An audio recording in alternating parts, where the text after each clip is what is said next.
Very good morning, students. Welcome back to Java programming class.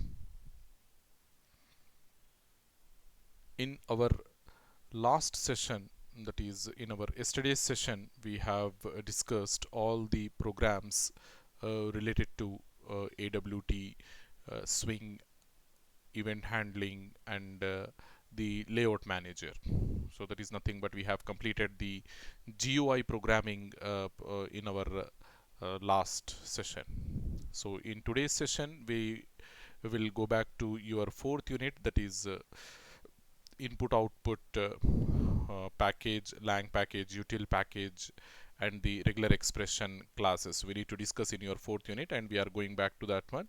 So in this syllabus, we have already covered the input output classes and interface and file handling in Java. Also we have seen the streams concept, the difference between byte stream and character stream, what classes constitutes the byte streams and what classes constitutes the character streams, that also we have seen.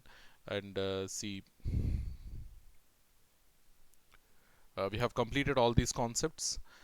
IO classes, okay, input output, how we are performing the classes and interfaces, a hierarchy we have seen, the file handling, and then streams, the difference between byte and character streams, what classes supporting byte streams and what classes supporting character stream, with programming examples we have seen. The concept of serialization, that is converting an object into a stream, byte stream, and converting a byte stream into an object, that also we have seen. Okay, serialization is nothing but in order to persist the state of your object, in order to save the state of your object permanently, we are going for the this serialization concept. So serialization, deserialization, both we have completed. So in today's session, we will explore some of the important classes in java.lang package, and in that we need to discuss the object class and the wrapper classes, and if time supports, we also see the scanner class inside your java.util package. Okay, the other stuff like string tokenizer, there are string buffer, string builder, string classes, string class is also there, that also we need to discuss along with this string tokenizer, and we call that concept as string handling in Java. Okay, that string handling, if possible, I will cover in our next session.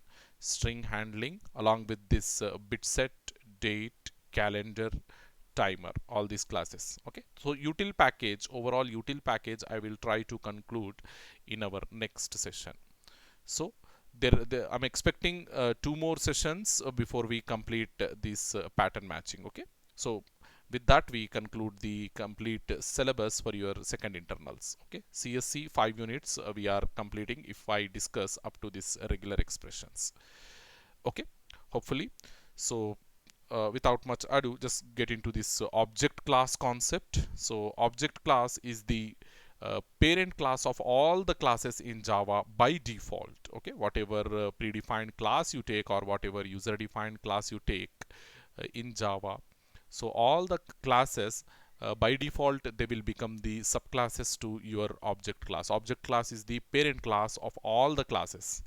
Okay, predefined, user defined, whatever class you take. Okay, even if you are writing and if you are not extending any class, then also your class will become a child class of your this object class, and this object class where it is existing inside the java.lang package. Okay, see, yesterday I told you about the docs concept, isn't it? Java docs. Okay, so that Java docs, how you can get inside, in the sense, in simply you type Java docs, and as we said, we are discussing the 8th version, so Java docs 8th version. I'm typing and hit enter. It will give you the complete documentation. Okay, just open the first link, it will give you the complete documentation of Java's APIs, packages, everything we will see here. This is on the internet I'm opening, so we can see everything over here. Okay, So just go to your concerned package or just go to your concerned class and click on that class. So let us say we are talking about the object class now, and we said it is a part of your java.lang package, isn't it? So here we have the list of all the packages.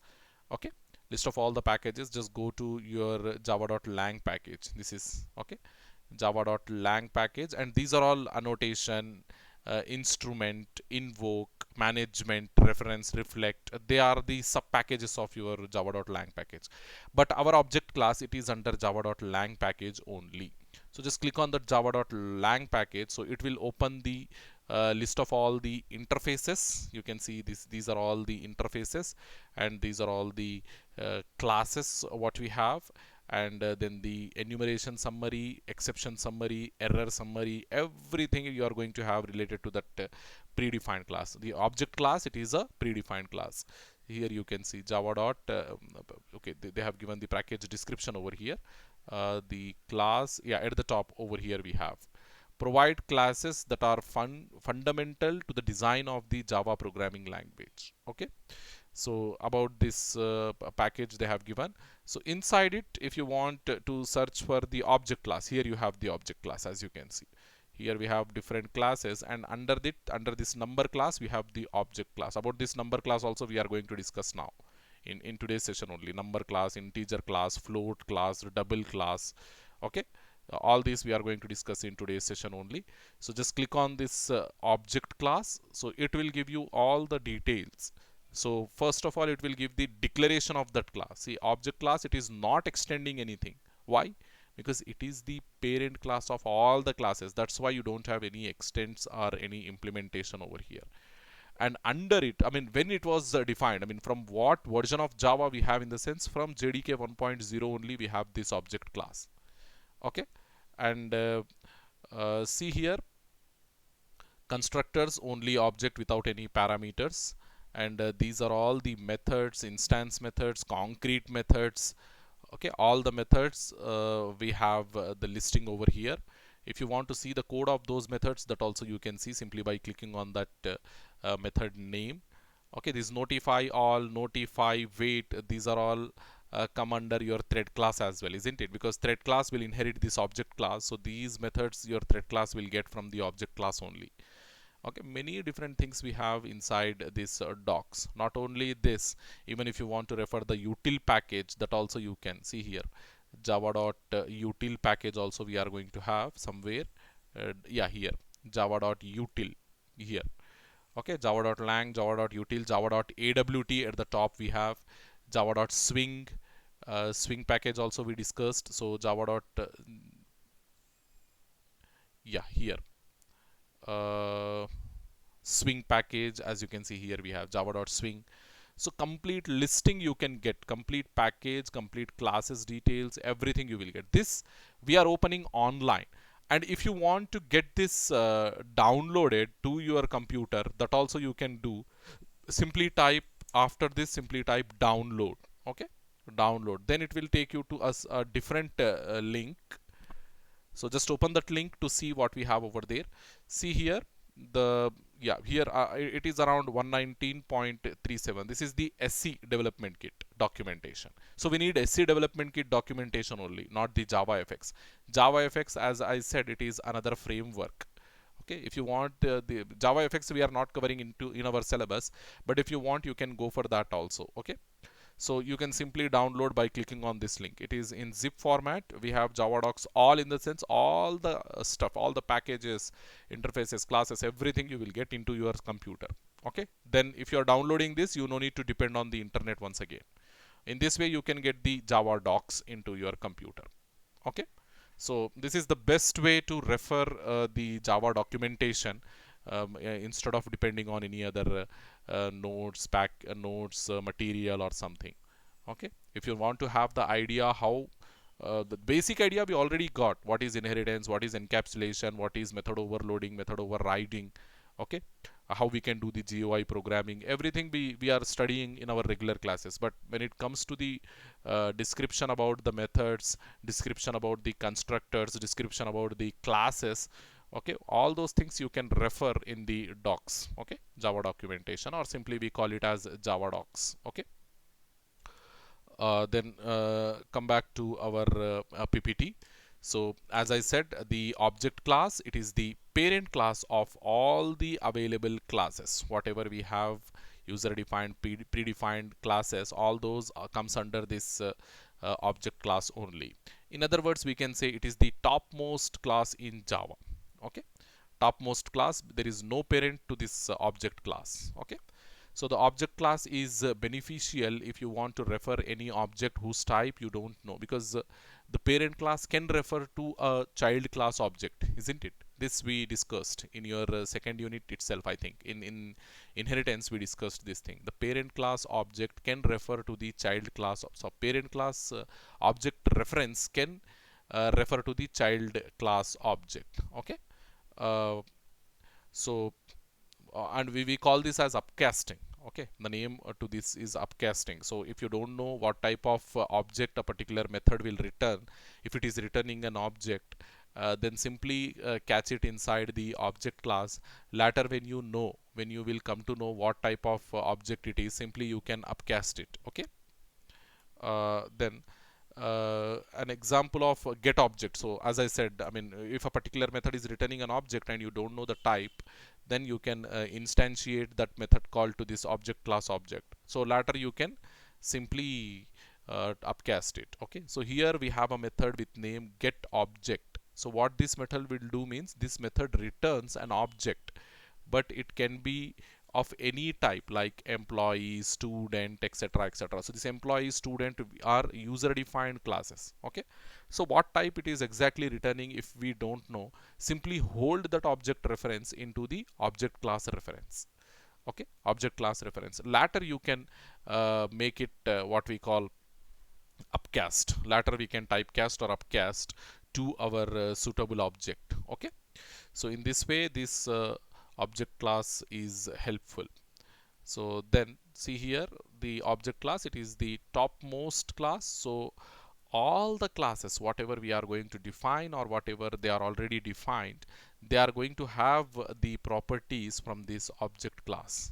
Okay, object class, such as object can be compared, two objects we can compare, objects can be cloned. If you have an object, you can create the clone of that object, and object can be notified, etc. So a particular object can be notified, it can be printed on the output screen, it can be stored inside a file, all those things we have seen. So whatever behaviors you are expecting from an object, okay, all those behaviors, from where it is getting, in the sense from the object class only it is getting your object, your created object, what I mean to say. Because it is, even if you don't want, it will become the subclass to your object class. Your current class will become the subclass to your object class. So it will ultimately inherit all the properties from the object class.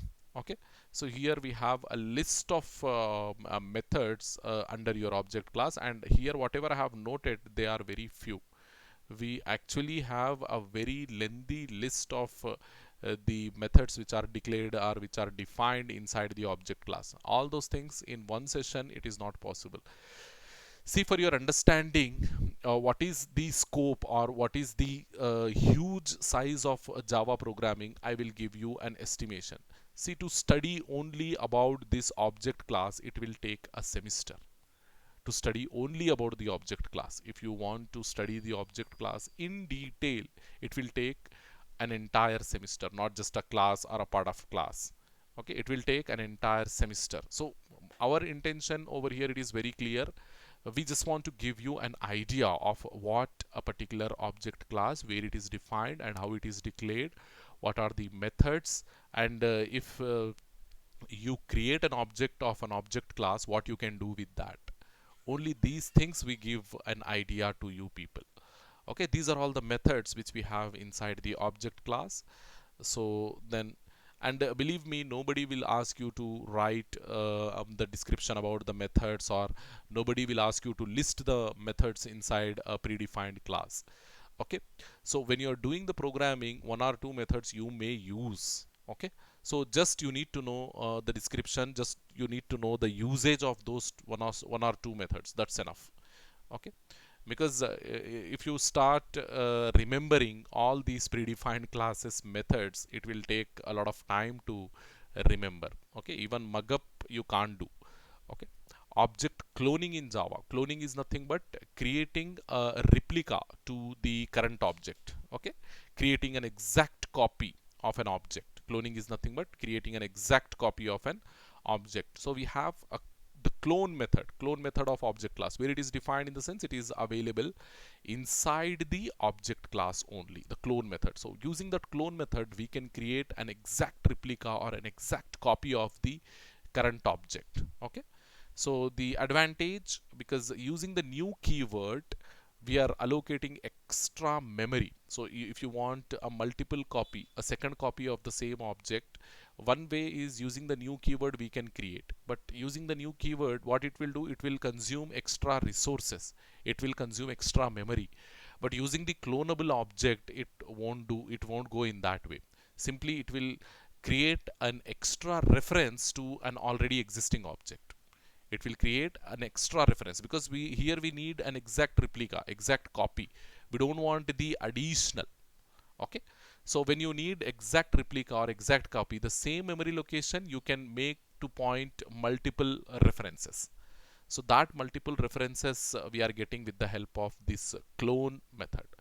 Okay, and in order to clone a particular class object, we have an interface called clonable interface. Like, in order to serialize your class object, how the serializable interface must mark your class, in that same way, in order to clone a particular object, that class must be implemented by the clonable interface. Your class must implement this clonable interface, then only you can create the clone of that class object. Okay, suppose if your class, if it is not implementing the clonable interface, then it is not possible to generate the clone. Okay, or if you do so, if you try to invoke the clone method on that particular object, then a particular type of exception will be thrown, and that exception is nothing but clone not supported exception. Okay, clone not supported exception. So if you don't want this exception to be thrown when you are creating a clone of your current class object, then what you have to do, your class must implement the clonable interface of java.lang package. So this is the condition. Remember this one: cloning an object, the clonable interface, and your class must need to implement that clonable interface. Then only you can create the clone of your current class. Okay, current class object. So the clone method is defined inside the object class, and the syntax is like this. Okay, so this is a checked exception, clone not supported exception. It is a checked exception, so we must safeguard the calling method with this checked exception. Okay, then we need to handle this, and wherever you are trying to clone an object, that part of code you have to put inside the try block, and you have to handle that exception with a proper catch block. Okay, everything we will see, because we do practically that one. And why we have to go for clone method, in the sense that explanation I have given over here. The clone method saves extra processing task for creating the exact copy of an image. If we perform it by using the new keyword, already I told you this one, it will take a lot of processing time to be performed. That is why we are going for object cloning. So if you do the cloning of an object with the help of, through new keyword, it will consume the processing. Okay, it will consume the processing time and the effort of the system. If you don't want that effort to be paid when you are creating the clone, just go with the clone method, but provided your class must implement the clonable interface. If your class is not implementing the clonable interface, then you can't do the cloning of your current object.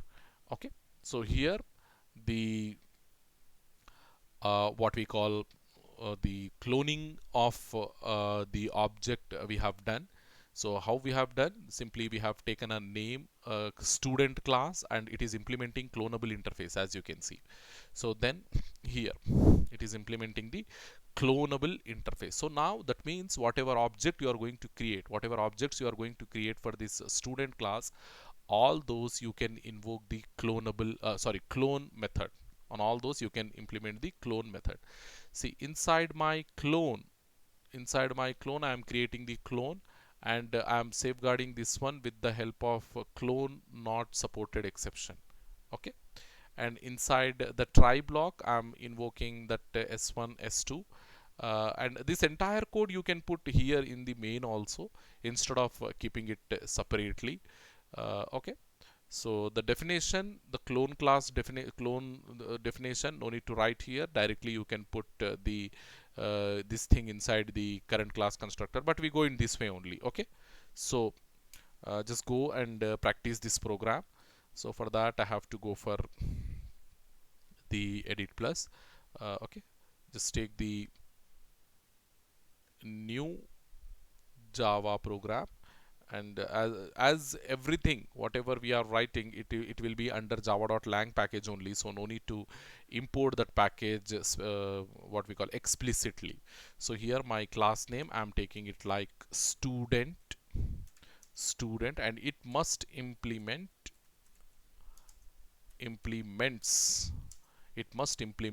the clonable. Okay, clonable interface. It must implement the clonable interface. So here in this class what I am doing, I am taking integer roll number, one variable I am taking, then string name, two variables we have declared, and take the interface of sorry, constructor of student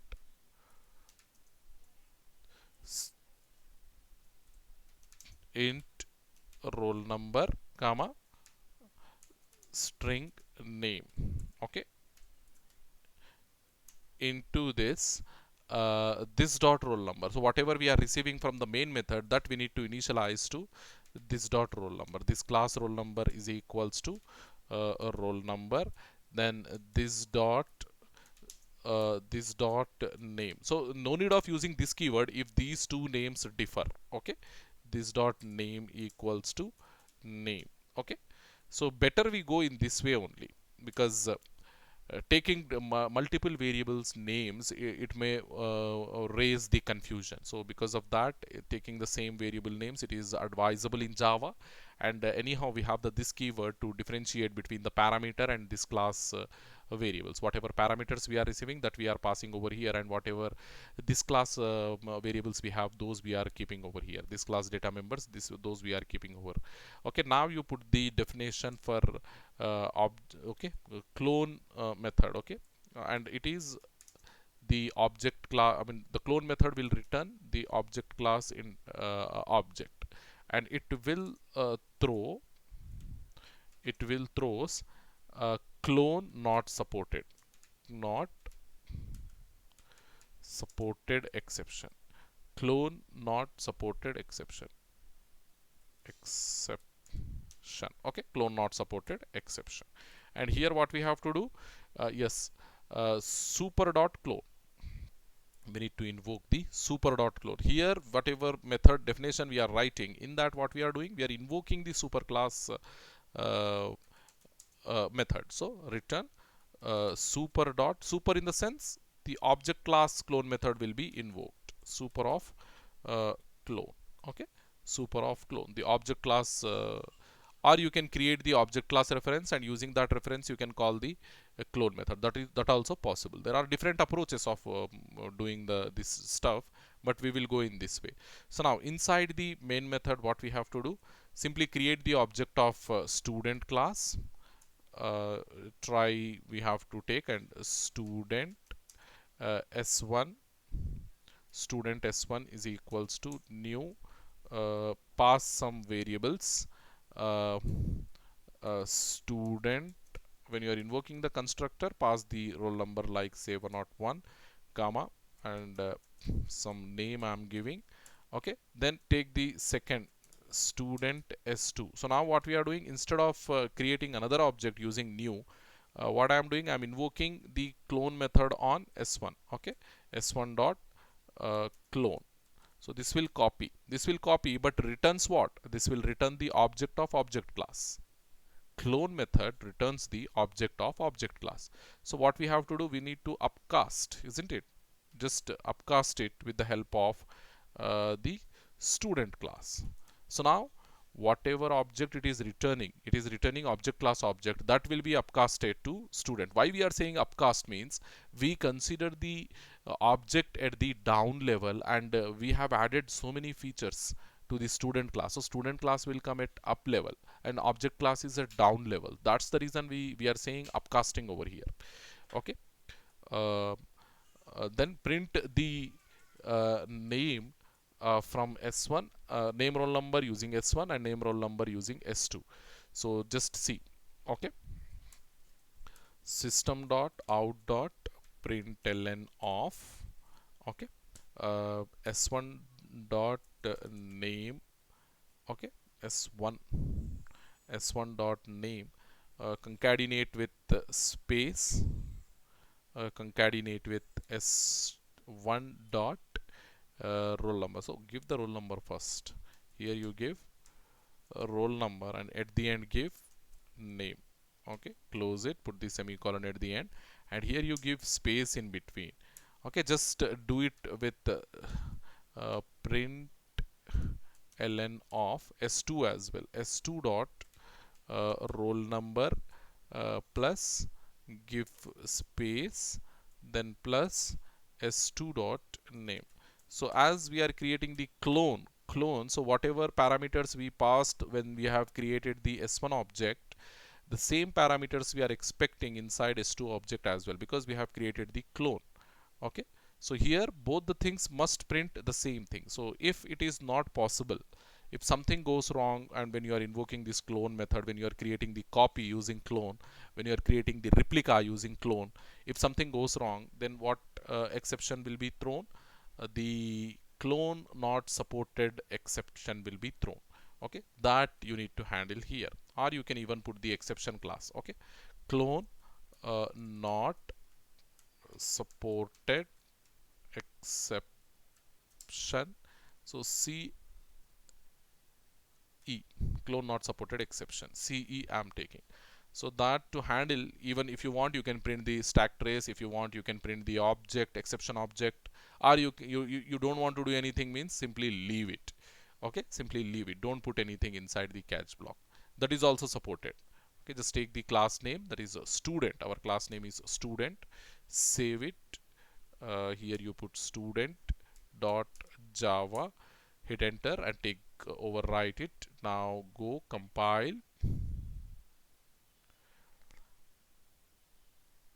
Okay, here it is saying, okay, the name we need to give like a string, isn't it? Because it has to receive a string. Give it like a string. So just use the double quotations around the name. Now compile. Okay, done. So now execute, run. See here, this is the from S1 we are getting, and this is from the clone of S1 we are getting. Okay, the first copy from the actual object we are getting, and the second copy we are getting from the cloned object. Hopefully you understood. So this is object cloning, and with the help of clone method, which is defined inside the object class, we are achieving. Okay, so the next thing is the wrapper classes in Java. This we need to discuss. See, the wrapper classes in Java provides the mechanism to convert the primitive types into objects and objects into primitive types. See, the purpose of this wrapper classes, it is an important concept in Java. Many times it got repeated in your previous year question papers about wrapper classes. What is a wrapper class and how it is used in Java programming? Explain the different types of wrapper classes in Java, and what is autoboxing and what is unboxing. Okay, how you are converting the primitive types into objects and objects into primitive types. These type of questions they have repeated many times in your previous year university question papers. So wrapper classes in Java, it is one of the important concepts because it covers all those concepts. Okay, it is one of the important concept when we talk about the external question paper. So what is a wrapper class? It is used to primitive types. What we have, like we have the primitive types whatever we discussed in your first unit as data types, that is integer. We started with byte, isn't it? Byte is there. Okay, int is there, float is there, char is there. All these are primitive types. Char is there, double is there, okay, bool is there. All these are the primitive types in Java. So to convert these primitive types, if you want to maintain them like an object, there are times when this type of thing is come into picture. I mean, this type of thing is required. So converting your primitive types into objects, or if you have the objects for the data values, if you have the objects and you want to see those objects into primitive types, okay, primitive types, then also we have to go for the wrapper classes. The concept of wrapper classes, it is a mechanism it is which is used to convert the primitive types into objects and objects into primitive types. Okay, so wrapper classes. Then since Java J2SE 5.0, okay, Java version 5.0, auto boxing and unboxing feature converts primitive types into objects and objects into primitive types automatically. Okay, before Java 5.0 it is not supported, you have to do it manually, but after Java 5.0, auto boxing and unboxing, these two terms you remember, in our coming slides we will discuss in details. So auto boxing and unboxing feature, it is supported by the Java environment automatically. We no need to do anything, it will be done automatically. Okay, the automatic conversion of primitive types into objects and objects into primitive types is known as auto boxing and unboxing. Auto boxing in the sense converting the primitives into objects, and unboxing in the sense converting the objects into primitives. Remember this one.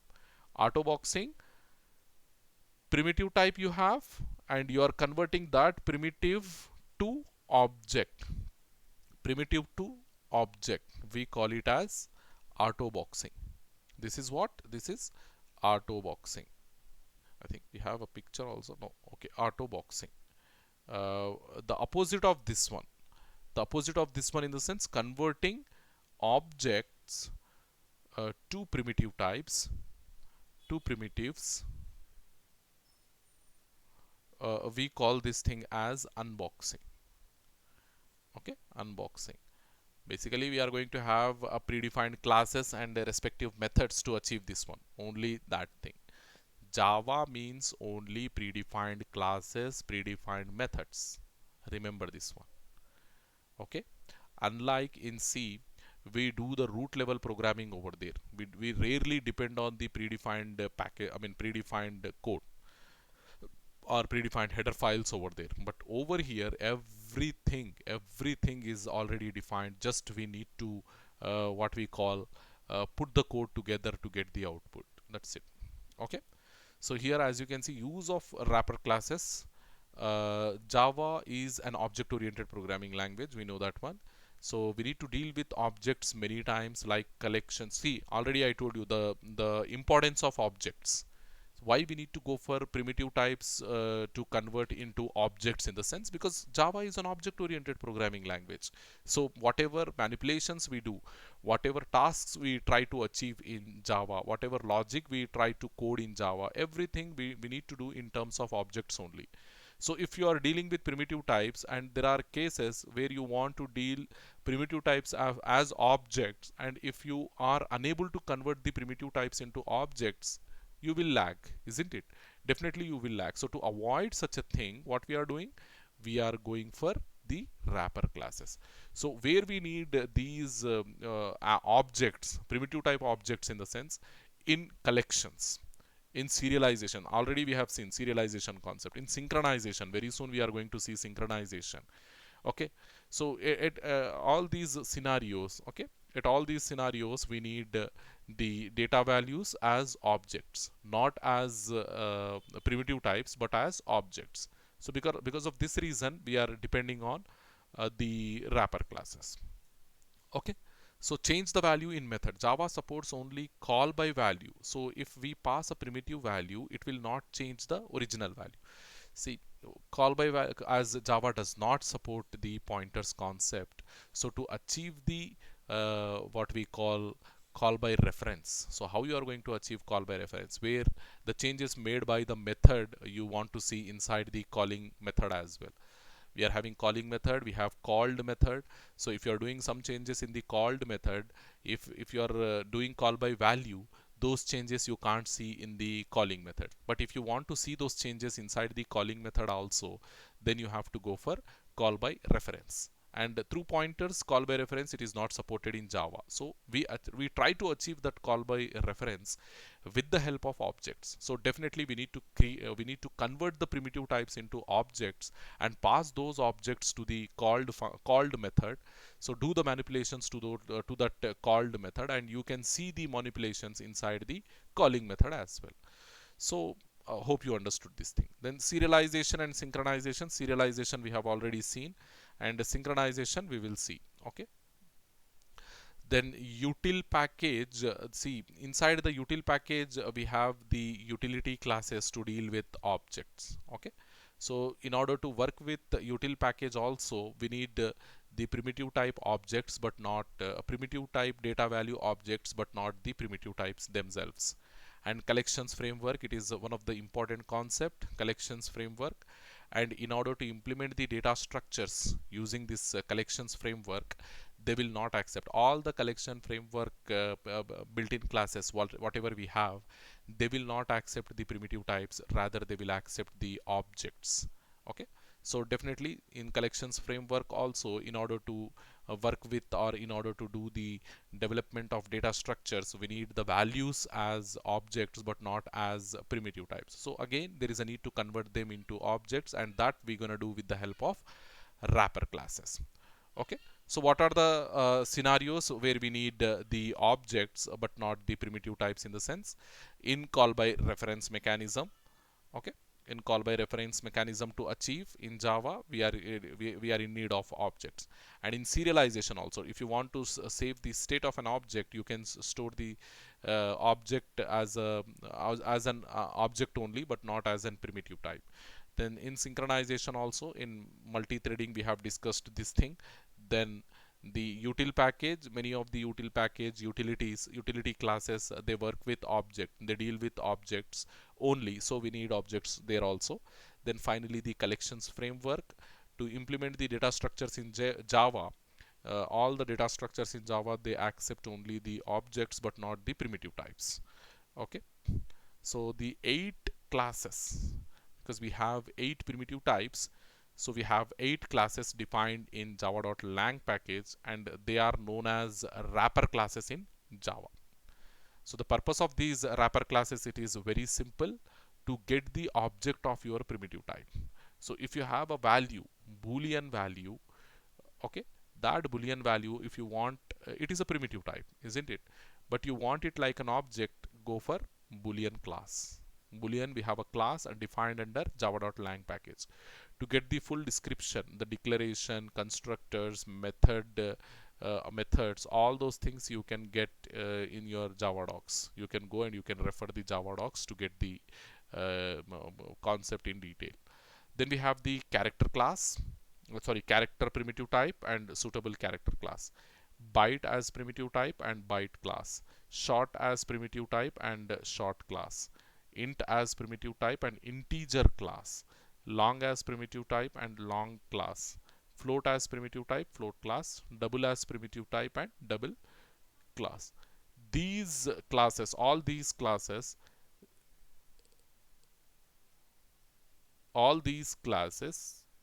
they are defined inside your lang package.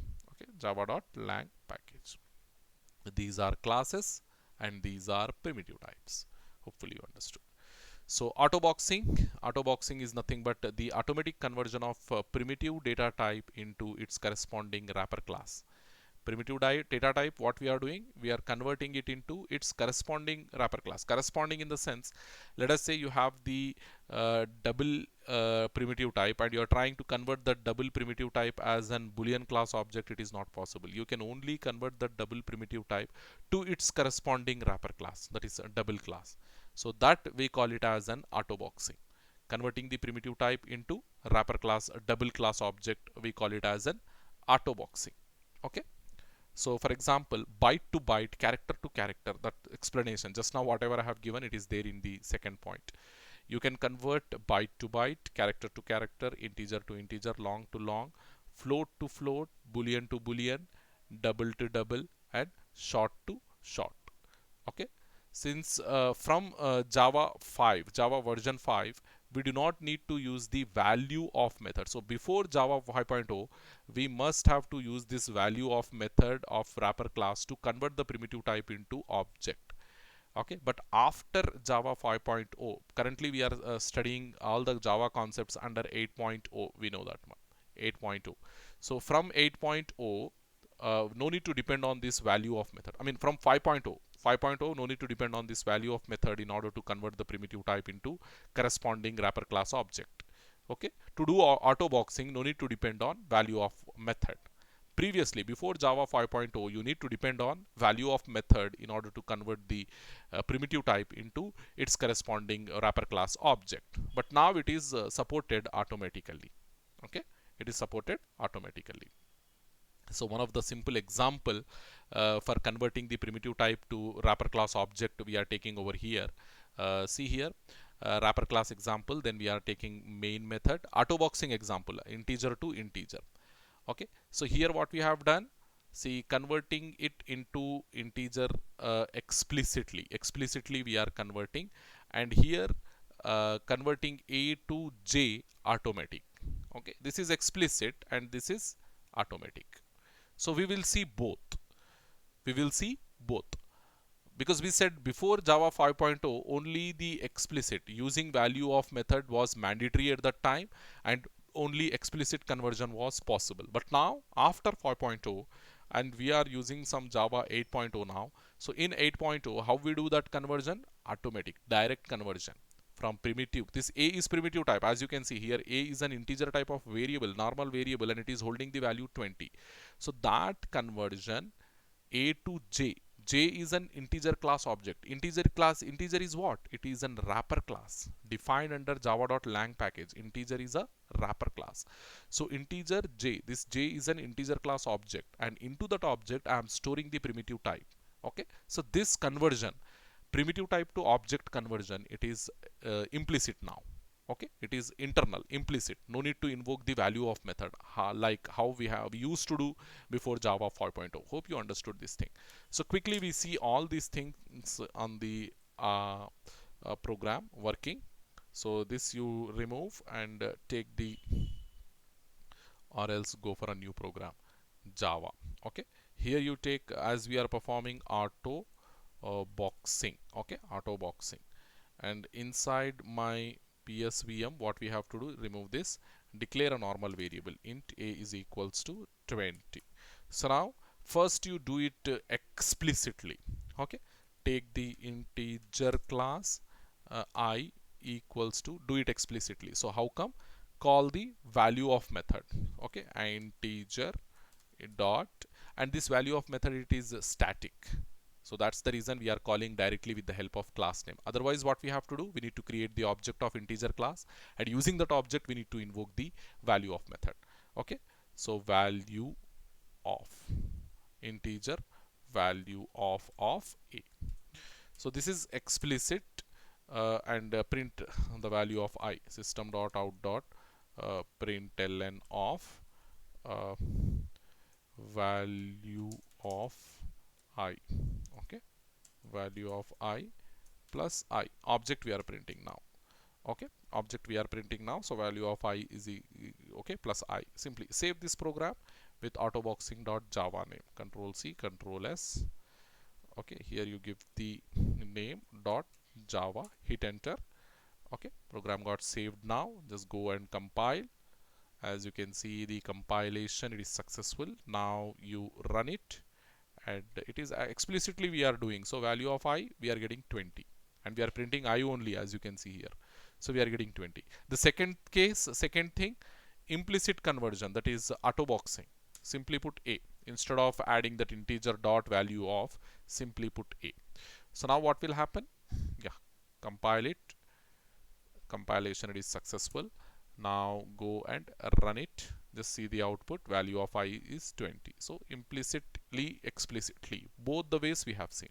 Before Java 5.0, how the things was, and after Java 5.0, how the things are. Both the things we have seen.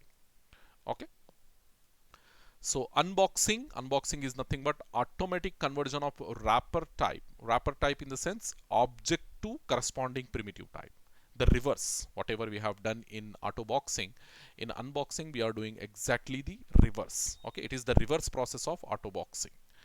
Okay, so since Java 5.0, the int value or whatever corresponding method we used to invoke in order to convert a particular type into the primitive type, into the primitive type, that method invocation is not required now.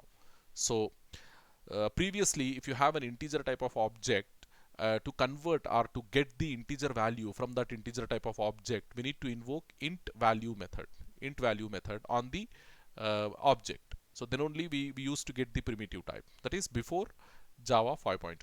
After Java 5.0, no need of this int value method. Directly you can assign the object to the primitive type, and that primitive type will hold the value from that object. So this type of mechanism is supported now. Okay, we are calling this as unboxing, and this is one of the important question. Autoboxing and unboxing inside wrapper classes, this is one of the important question, and you need to remember the description and as well as the programming concept. So here you can see we are doing both the way. First we are calling the what we call the int value method, and the next in the next approach we are directly assigning the object. So to create an object with 3 as a value inside it, 3 constant, okay, that we do here like this: integer a equals to new integer of. Simply go to the programming. Here what we are practicing, take another example. We are practicing unboxing now. Okay, not autoboxing, unboxing we are practicing. Remove this entire thing and create the object of an integer wrapper class. So integer, okay, integer I equals to new integer, calling the constructor, some spelling mistake, integer of, and give the value like 20. Okay, instead of 20 give the value like 45. Now this object I is an object of integer class and holding the value 45 into it. So now first approach, to get the value integer a, to get the value from that I, what I have to do, I dot int value method I need to invoke. Int value method. Okay, I dot int value method I need to invoke. Then what will happen? This is the before Java 5.0, this type of approach. When this approach before Java 5.0, before Java 5.0, this approach was there. So now to print the value, same system dot out dot println of, okay, print that value a. Okay, just see the value. This is before Java 5.0. This type of mechanism, Control C, just go and save. It will ask you to give the name, unboxing.java we are giving. Save the program, tools, compile, compilation, it is successful. Then run it, run the program. As you can see, the value 45 we are seeing on the output screen. Value 45 we are seeing on the output screen. Then the next thing, without using this int value, so simply remove from here to here. Okay, so now what we are doing, we are directly assigning an object to a primitive type. So this is not before, after 5.0. And our version, it is around, we are using, I guess we are using 12 or 13, Java 12 or 13. But our discussion we are doing in 8.0, Java 8.0. Okay, now save it, then go to compile. As you can see, compilation, it is successful. So this is unboxing, and it is implicit now 45. We are getting the value 45, as you can see. The unboxing, it is implicit, no more explicit. So no need to call the value of method when you are autoboxing, and no need to call the xx value, okay, int value like that, xx value method. If you are converting into boolean, boolean value. If you are converting into float, float value. If you are converting into double, double value, like that. No need to call the specific method. Now directly you can do the assignment. Okay, this is about unboxing in Java.